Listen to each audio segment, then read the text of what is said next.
Dear cherished elders, driven by love and a deep desire for their children to lead prosperous and stable lives, many parents willingly sacrifice everything, gathering all their assets to pass down to their children. However, every family is different, and not everyone is fortunate enough to enjoy the blessings of filial piety from their offspring. Some, after selling their homes and dividing their wealth among their children, find themselves empty-handed in their twilight years, forced to endure the indignity of being labeled a burden, dependent on their children for survival. The following stories are shared with the hope that they will serve as valuable lessons, helping you avoid the heartache and hardship that can come with old age. The first story, selling land to divide among two children, only to be labeled a burden in the end. At 68 years old, with both grandchildren and great-grandchildren, I reflect on my life. I once worked for the government, but I left to start a business to better provide for my children. After years of hard work, my husband and I managed to buy a spacious home and ensure our children received a good education. Every year, our family was recognized as a model family by the local authorities. Once our children had families of their own, I never intended to live with them. Although I was born in an earlier generation, I hold modern and progressive views. I wanted to avoid any friction between mother-in-law and daughter-in-law that might disrupt family harmony. So when my daughter-in-law or daughter had a child, I would help with the baby for a few months and then return to my own home. Living separately allowed my husband and me to care for each other, enjoy occasional trips, and return to the freedom of our earlier years. But 2 years ago, my husband passed away. After his death, my children urged me to move in with my eldest son, fearing I would be lonely and fall into depression. I hesitated until my son faced a financial crisis, owing a large debt and constantly arguing with his wife over money. Around the same time, our home, once tucked away in an alley, became prime real estate as the area was redeveloped. Property values soared, and buyers came knocking on my door. My son was desperate for money, so I agreed to sell the house. After all, I had always intended to leave the house to my children. With $500,000 from the sale, I gave each of my 2 children $200,000 and kept $100,000 from my retirement savings. I then moved in with my eldest son. At first, everything was fine. Our daily lives and relationships remained warm. But over time, things began to deteriorate.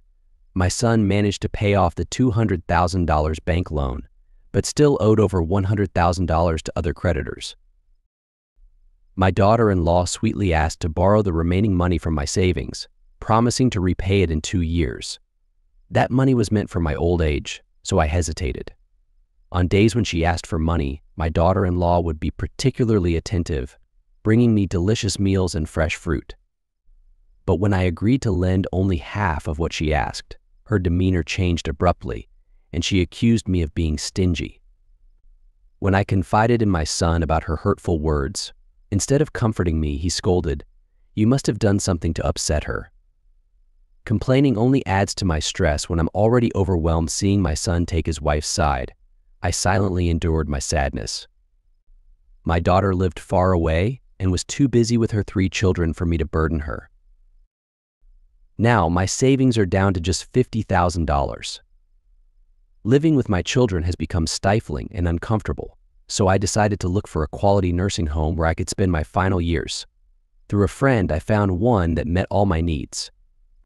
However, when I brought up the idea to my children, they opposed it, fearing it would shame them in the eyes of our relatives, who would surely accuse them of being unfilial for letting their mother go to a nursing home. As my relationship with my daughter-in-law continued to worsen, daily tensions grew, and we could no longer see eye to eye. I became so unhappy that I started cooking for myself. Meanwhile, my son's financial situation worsened, and creditors began showing up at the house. He was exhausted, stopped eating, and smoked constantly. Out of pity, I withdrew the last of my savings to help pay off his debts, hoping this would relieve some of his stress and allow him to focus on his business and take care of me. But I was left with no money for weddings, social events, or even participating in the senior club activities I once enjoyed. When I asked my son for a small monthly allowance, he snapped, "You're old. What do you need money for? All you do is eat and sleep. Don't bother us when you're living off us, and don't expect to get back that $50,000 you lent us." His words left me devastated. I had once been financially secure, but out of love for my children, I ended up penniless, branded as a burden in my old age. Dear friends, having money in old age frees you from the need to rely on your children. Many lives I've encountered affirm this truth. Those with money can live independently, hire help, and enjoy a comfortable and dignified life. In contrast, those who give everything to their children often find themselves outcasts in their own homes, relegated to eating alone while their children and grandchildren dine together. Such bitter realities, though hard to believe, are all too real. The story of this 68-year-old woman is one that many may be facing. Although children are taught to be filial and care for their parents in old age, there are still too many sad cases like this. It is not wrong to say that elderly parents with assets hold a certain power over their children. But how they use that power is crucial, as it directly impacts their lives. Therefore, this story serves as a lesson for many elderly parents. Love your children, but do not give away all your assets. Instead, hold on to your home or a portion of your wealth and maintain your independence. This will not only secure your old age, but also motivate your children and prevent potential conflicts from arising. The second story, transferring ownership of property to your child. When I decided to transfer the ownership of my house to my children, many friends and family members advised me to just prepare the paperwork without officially transferring the title yet. But I thought, if it's inevitable that I'll give it to them, why not do it while I'm still clear-minded, so my children can focus on their careers without worry.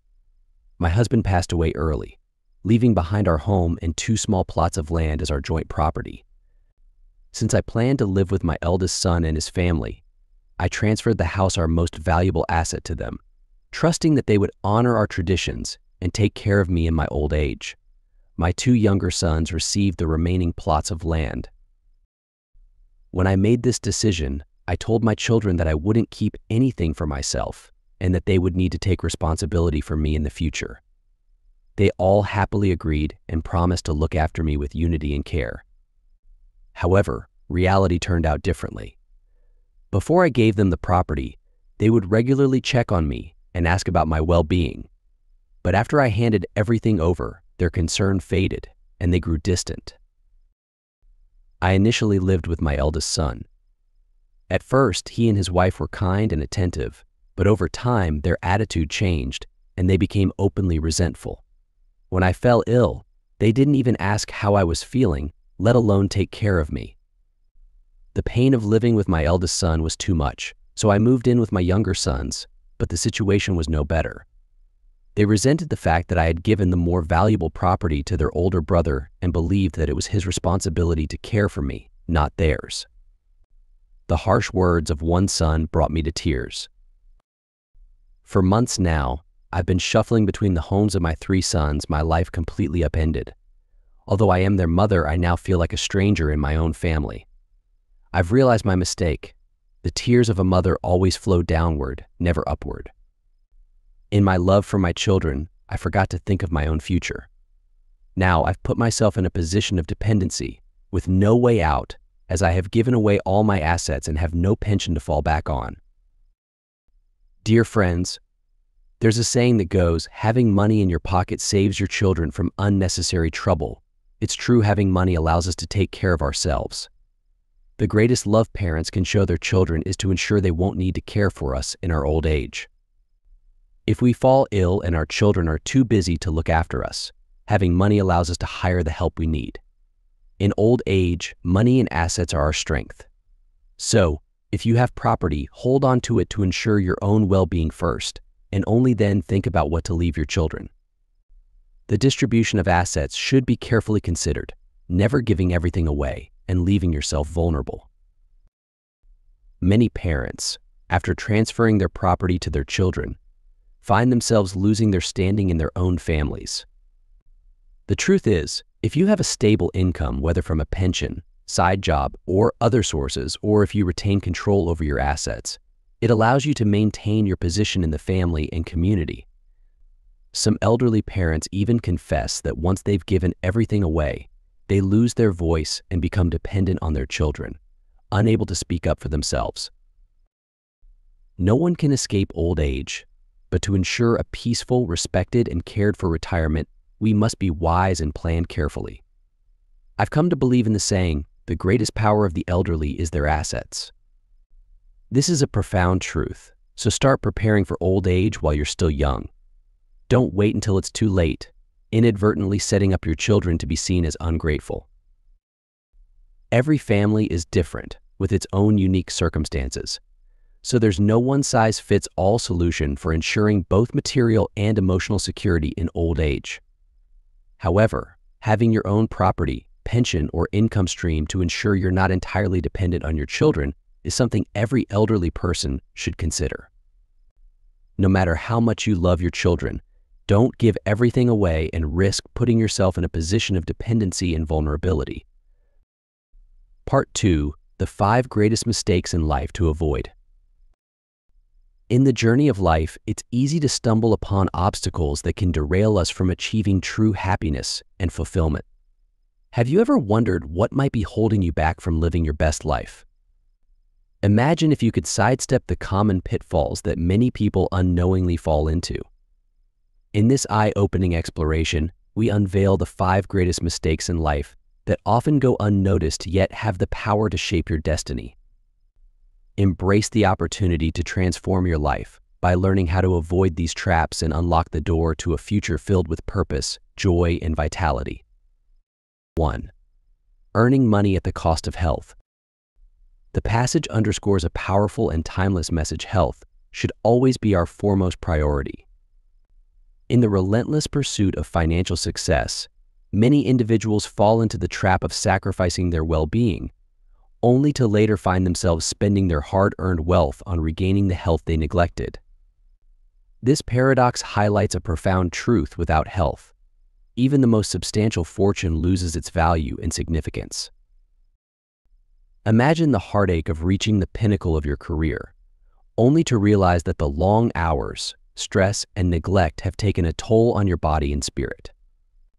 What good is a luxurious lifestyle if you're unable to enjoy it due to constant visits to the doctor and the looming burden of medical bills? This narrative isn't just a cautionary tale, it's a wake-up call to reevaluate our priorities. For many older adults, this message resonates deeply. They understand that the greatest joys in life are often the simplest: a morning walk without pain, a meal enjoyed with loved ones, or the energy to pursue passions and dreams. Health is the true wealth that allows these moments to be possible. We must strive to find balance in our lives. While it's commendable to work hard and achieve financial security, it shouldn't come at the expense of our health. We must take proactive steps to nurture our well-being, cherish our bodies, and listen to the signals they send us. Let this be a reminder that health is the foundation upon which a fulfilling life is built, and no amount of money can replace the peace of mind and joy that comes with being truly well. 2. Sacrificing comfort for a big house. Building a large and impressive house is often seen as the ultimate accomplishment in life. Many individuals devote their entire savings, time, and energy to achieving this dream. Yet, this pursuit can lead to sacrificing essential joys like good food, clothing, and enriching experiences. The reality is that a small, cozy home often brings more fulfillment than a large, empty one. A home is meant to serve its occupants, not the other way around. The stress of maintaining and paying off a mansion can quickly turn a dream into a burden. Why do we strain ourselves to build these grand structures? The answer may lie in societal pressure and the belief that bigger is better. However, a home should be a sanctuary, a place of peace and comfort that reflects who we are and what we truly need. It should not be a constant source of stress or financial strain. When considering what kind of home to build, it's essential to assess how much time is spent there and what activities truly make us happy. For most, home is a place for rest and retreat, where size often becomes irrelevant. Ultimately, the message is clear: don't let the pursuit of a grand house overshadow the joys of everyday life. Enjoy the journey, cherish small comforts, and build a home that meets your needs and fits within your budget. A house is not just a structure, it's a living, breathing extension of who we are. Choose wisely and prioritize what genuinely brings you happiness and peace. 3. Giving children money instead of care. The balance between providing for children financially and nurturing them with care and independence. It likens family happiness to a garden, requiring constant attention and nurturing. In the hustle and bustle of life, it is easy to believe that showering children with financial support is sufficient for their well-being. However, this approach often leads to children who are not prepared to face life's challenges independently. The analogy of a garden beautifully illustrates that while money can provide nourishment, it cannot substitute for the time, love, and guidance that truly shape a child's character and future. Many parents sacrifice their needs for their children, driven by the noble intention of securing their futures. Yet, overindulgence can have unintended consequences. It is crucial to instill values of self-reliance and responsibility in children, empowering them to thrive as independent individuals. This balance is delicate but essential. Parents must reserve some resources for themselves, ensuring they are not a burden on their children later in life. It also underscores a deeper pain experienced by many: the sense of failure within one's own family. Many who succeed professionally find themselves at a loss when it comes to nurturing their family. The wisdom gained in the outside world must be brought home to cultivate a loving and supportive environment. Ignoring this responsibility is a folly that can lead to regret and unfulfilled familial relationships. In essence, true wisdom lies in nurturing both financial and emotional well-being within the family, ensuring that the garden of happiness flourishes for generations to come. 4. Actions speak louder than words. The saying "actions speak louder than words" captures a timeless truth about human behavior and relationships. In today's world, where words can often be empty and insincere, the importance of action is magnified. Words are easy to utter, and promises are easily made, but they only hold value when backed by action. This idea urges us to reflect on the power of our deeds, which often speak volumes more than 1,000 eloquent speeches. Many people are quick to offer advice, share grand plans, or boast about their intentions, but it is those who quietly and consistently act upon their words who make a real impact. Actions are tangible; they show commitment and follow through, proving that one is truly invested in what they claim to believe in. For older adults who have witnessed a lifetime of promises both kept and broken, this message resonates deeply.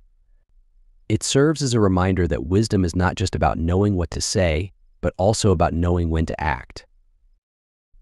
The notion that one action is worth more than 10 speeches is a powerful call to prioritize authenticity and integrity. It encourages us to listen more and speak less, to promise only what we intend to deliver, and to focus on doing rather than merely discussing.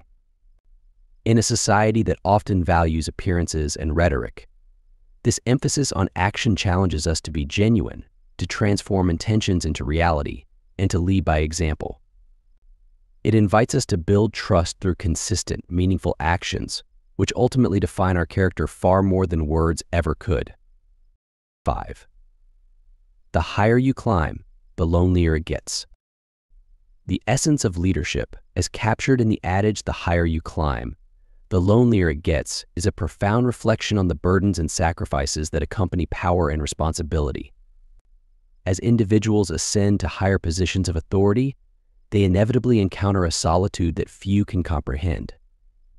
This isolation is not merely a consequence of physical separation from colleagues, but a deeper, more poignant solitude stemming from the necessity to maintain a professional distance.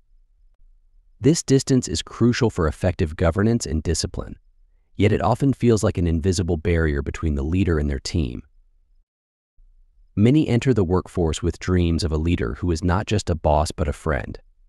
However, the reality is that such familiarity can sometimes blur the lines of professionalism, leading to challenges in enforcing rules and maintaining order.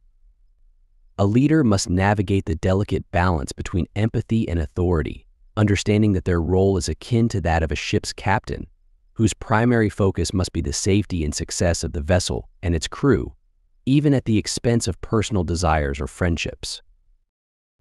In the realm of leadership, the price of responsibility is often paid in solitude. The higher one rises, the fewer companions remain by their side, highlighting the intrinsic loneliness that accompanies great responsibility. True leadership demands resilience and the willingness to face challenges head-on, often requiring leaders to make unpopular decisions for the greater good. This journey can be isolating, as the struggles behind leadership are often unseen by others, who only witness the outcomes. Accepting this solitude as a natural part of leadership is essential for finding peace and fulfillment in this demanding role. If you find these stories inspiring and they motivate you to take action, please comment 9. If not, comment 0. Your feedback means a lot to us. Thank you for your valuable time.